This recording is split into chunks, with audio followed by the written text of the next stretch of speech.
Hello guys, welcome back to my channel. তো আজকে সকাল সকাল বেরিয়ে পড়েছিলাম কোচবিহারে ধামাল আড্ডায় যাওয়ার উদ্দেশ্যে। তো তোমরা কম বেশি আশা করি সবাই চেনো ধামাল আড্ডাটা, আর কোচবিহারের বাসিন্দা যারা তারা তো খুব ভালোভাবেই চেনো।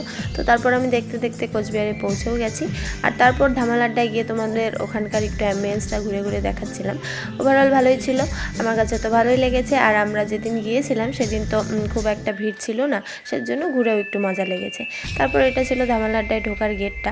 আর এর আগে এক ভিডিওতে এক বুনু বলেছিল, দিদি আমার নামটা নিও, আমার নাম নন্দু। হাই নন্দু। তো তারপর দেখো আমি ভেতরে ঢুকেও গেছি, আর ভেতরে ঢুকেই তোমাদের ভেতরের অ্যাম্বিয়েন্সটা একটু দেখিয়ে দিচ্ছিলাম। বসার জায়গাগুলোও খুব ভালো ছিল। আর তারপর নিয়ে নিয়েছি আমরা খাবার, আর খাওয়া দাওয়া শেষ করে আমরা নদীর ধারে বসে একটু গল্প করছিলাম। আর তখনই দেখো বকগুলো কি সুন্দর ঝাঁক ধরে উড়ে যাচ্ছে, সেজন্য আমি একটু ক্যামেরা বন্দি করে নিলাম। তো যাই হোক, এখন আমরা বাড়ি চলে যাব। তোমাদের ভিডিওটা ভালো লাগলে কিন্তু লাইক করতে ভুলো না, আর কাদের ওখানে কেমন ঠান্ডা পড়েছে সেটা কিন্তু কমেন্টে জানাতে ভুলো না। আমাদের এখানে কিন্তু প্রচুর ঠান্ডা পড়েছে।